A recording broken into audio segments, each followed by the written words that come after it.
못 들으신 분이 계실 것 같아서 다시 한번 그 이야기를 좀 하려고 합니다. 성 빌립보 생태마을에 황장현 신부님이 그 강연을 하는데 이런 이야기를 하시더라고요. 60대 할머니들이 60대 할아버지하고 싸우면 절대로 안 진대요.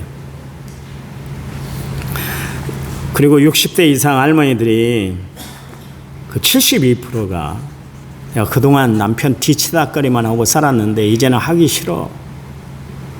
지겹다는 거예요. 지겹다. 하기 싫대요. 하기 싫대. 그 몸에 테스토스테론이라는 그 호르몬이 분비가 되니까 성향이 이전처럼 여성스럽지 않고 오히려 남성스러워진대요. 그러니까 우리 각시가 왜 변했지? 저 사람이 60이 넘더니 갑자기 막 소리가 커지고 나에게 함부로 대하고 한 번을 안 지네. 그러면 나이가 들어서 그렇구나. 그리고 알고 그냥 이해하고 넘어가시기 바랍니다. 그것 가지고 꼬치꼬치 싸우고 이전에는 안 했는데 왜 그러냐 그러면서 맞서 싸우면 좋은 일 없어요. 좋은 일 없습니다.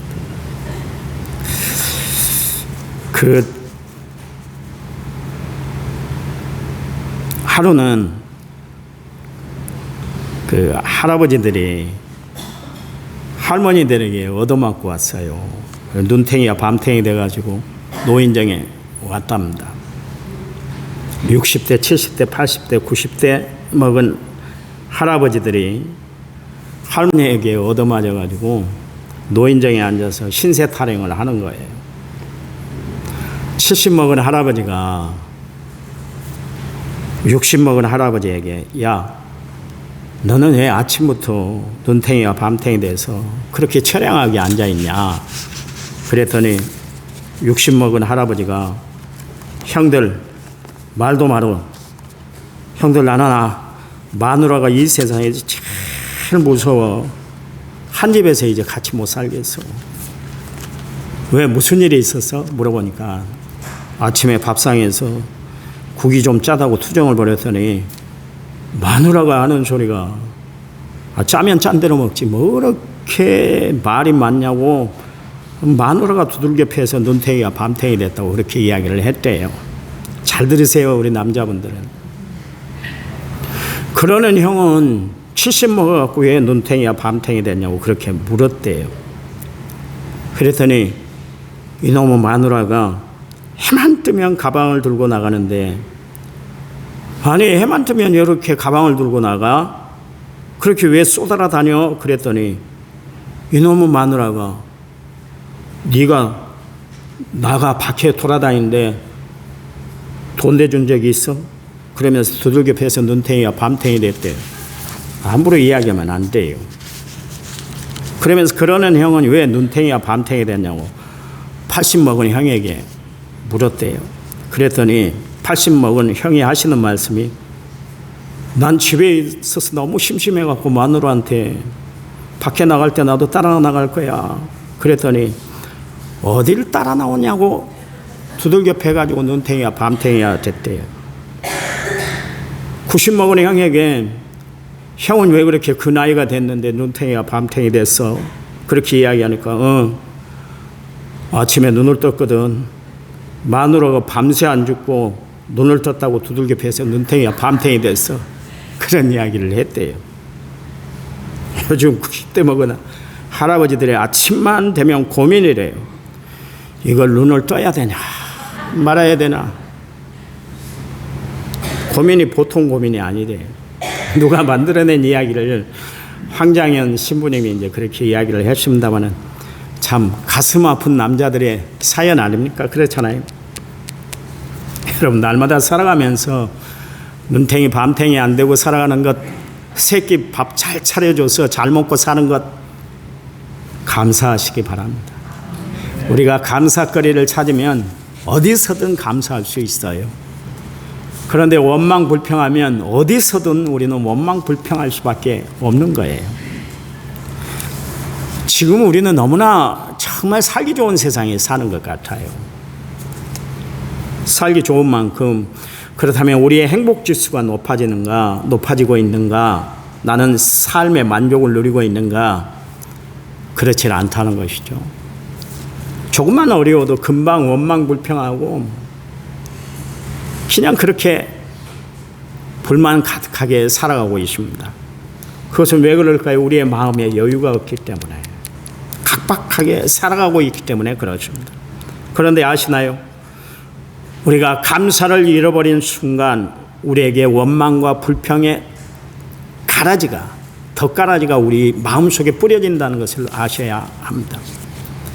우리가 이사야 38장을 읽었는데요, 히스기야가 죽게 됐잖아요. 하나님이 이사야 선지자를 통해서 그에게 말씀을 전달했는데 뭐라고 그랬냐면, 집을 처분하고 이제 죽을 준비를 하시기 바랍니다. 그러면서 시한부 인생이 그에게 선고가 되셨습니다. 그런데 그가 하나님 앞에 기도함으로 말미암아 생명을 15년 연장받았잖아요.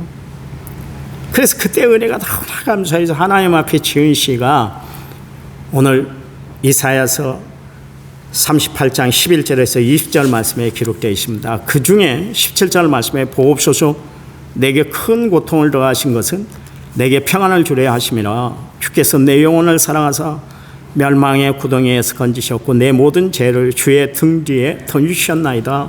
그렇게 이야기를 하고 있습니다.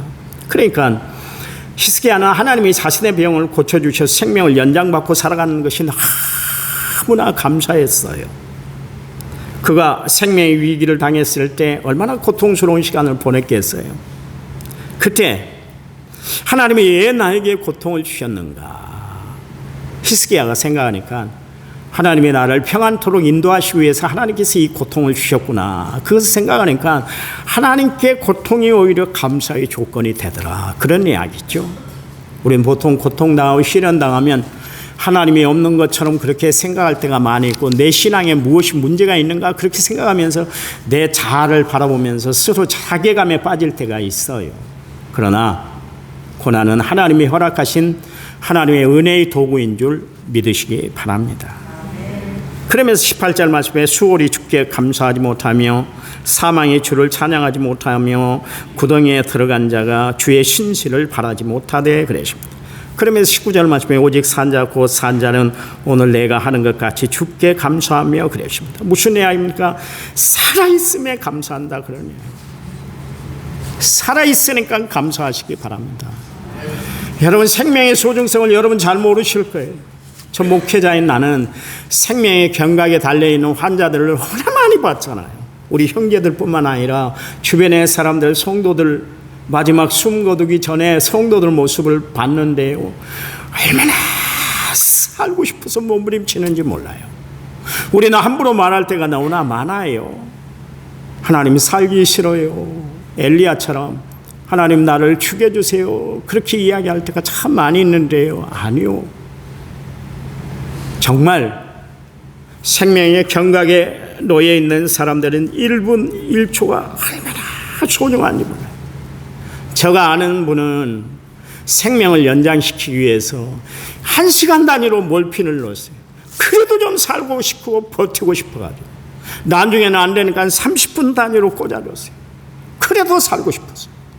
저희 어머님 암으로 고통당하셨는데요, 복수가 이만큼 차올랐어요. 우리 양장님이 대침을 맞는 데가 있다 그래서 전주를 모시고 갔잖아요. 그 잠시 잠깐 조금 생명을 연장시키려고 그 대침을 맞는데, 대침이 보통 침이 아니요. 이런 침들은 요만하지만 대침을 맞는 것이 이따마나 커요. 근데 그걸 다 맞아. 왜 맞겠어요? 1시간이라도 하루라도 더 살고 싶어서. 여러분, 생명은 이토록 소중한 거예요. 그러니 생명 주신 하나님 앞에 날마다 감사하며 살아가는 성도들이 되시기 바랍니다. 못 살겠다고 이야기하지 말고 살게 하신 하나님 앞에 감사하며 살아가는 성도들이 되시기를 간절한 마음으로 부탁을 드립니다.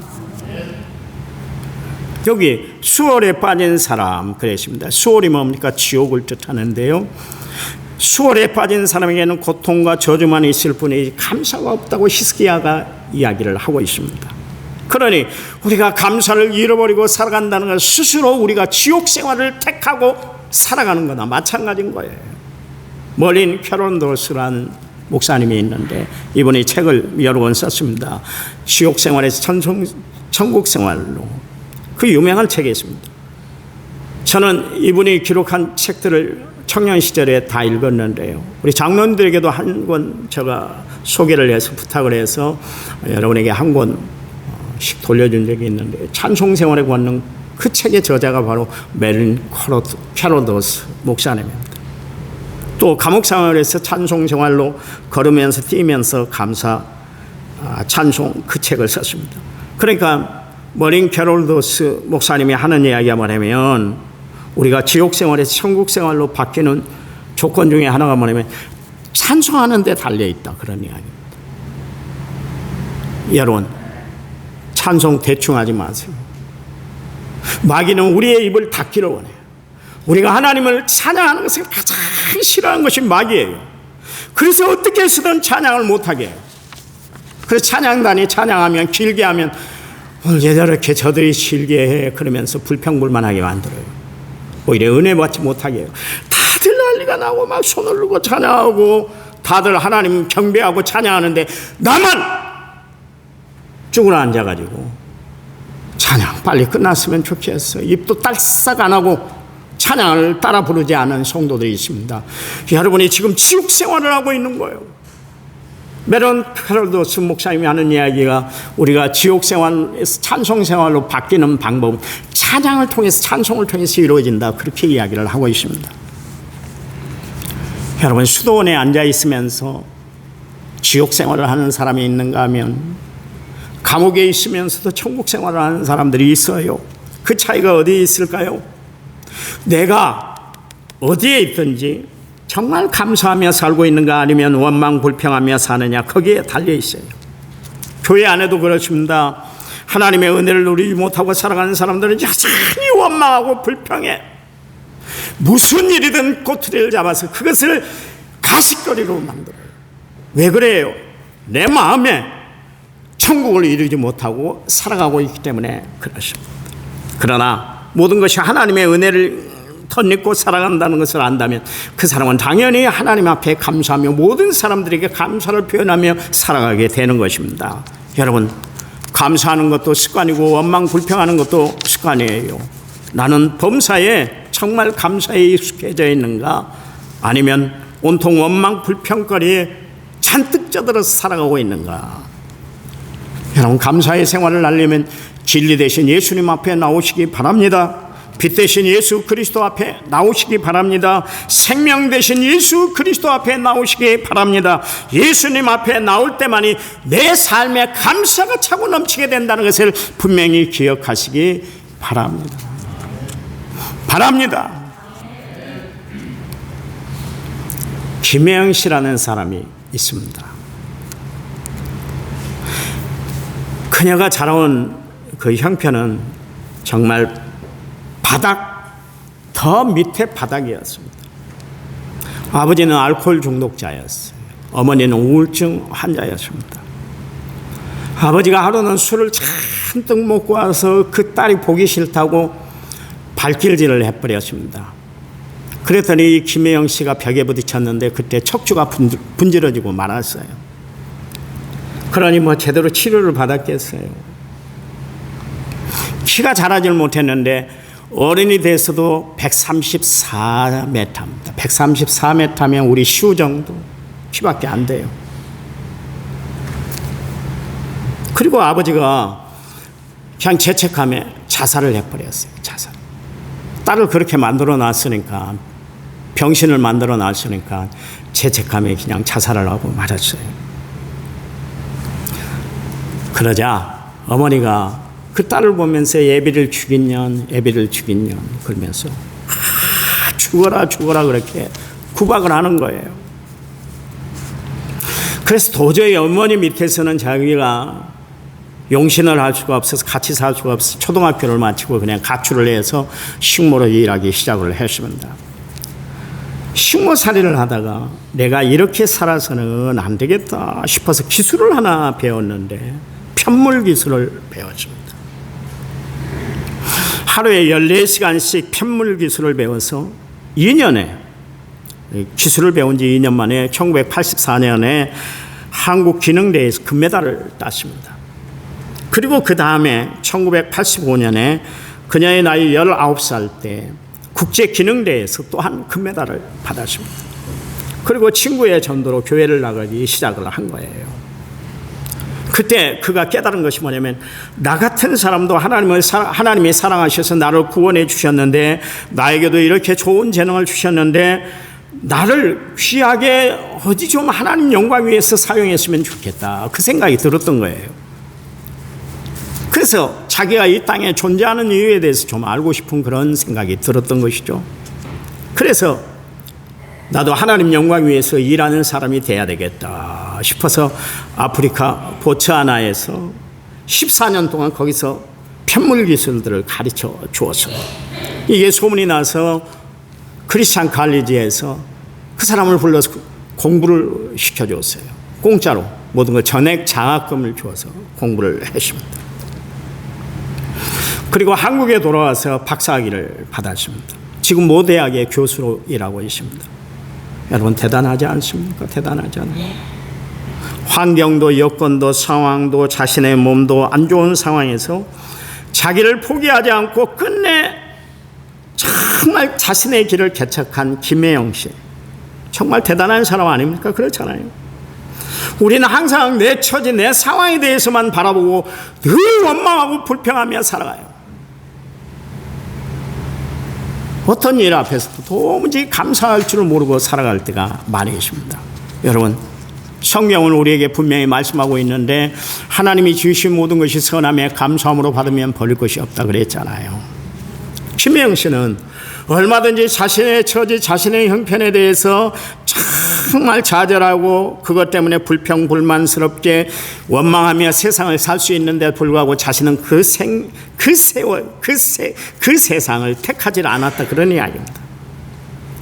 자신을 지옥에 내몰지 않았다, 그런 이야기예요. 그의 마음에 하나님의 나라가 임하니까 감사하는 사람이 되었고, 결국 주의 영광을 위해서 아름답게 사용되는 귀한 사람이 되었던 것을 알 수가 있습니다. 우리는 어때요? 넉넉한 형편에 살아가고 있잖아요. 그러면서도 여러분 감사하지 않는다 할 것 같으면 여러분 하나님 앞에 죄짓고 살아가는 거예요. 주어진 환경에 대해서 얼마나 불평이 많은지 모르겠어요.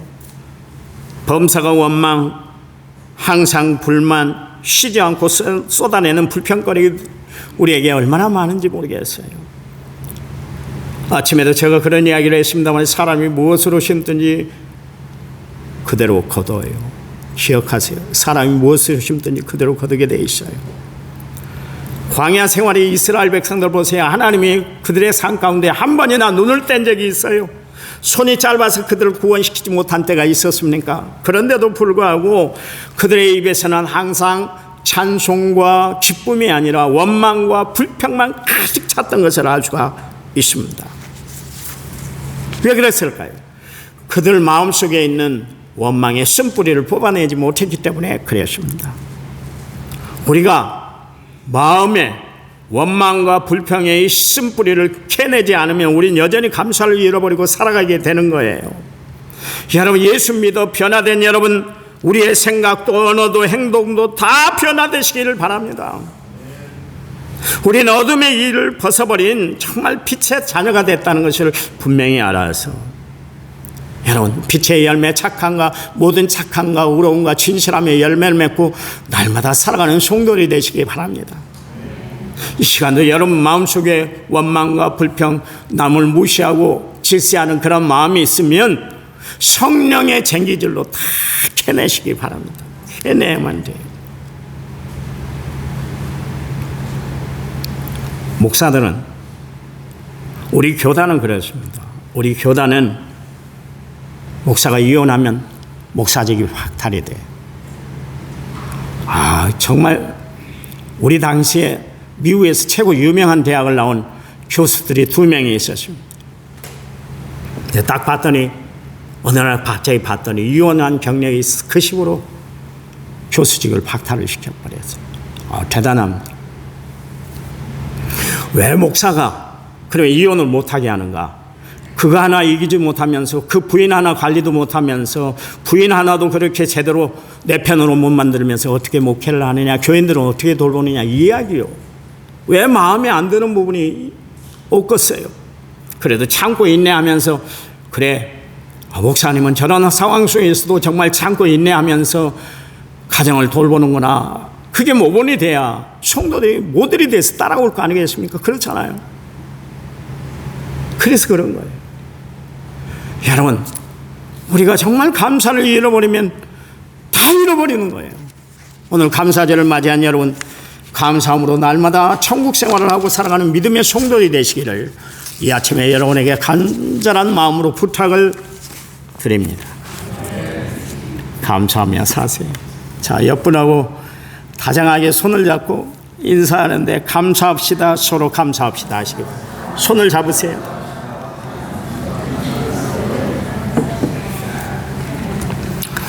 하나님, 감사합니다. 날마다 하나님이 주신 은혜, 사랑에 감사하며 살아가는 저희를 되도록 축복해 주시옵소서. 예수님 이름으로 기도했습니다. 아멘. 자, 이 시간에 성찬의식을 거행하겠습니다. 장로님들 나오시기 바랍니다.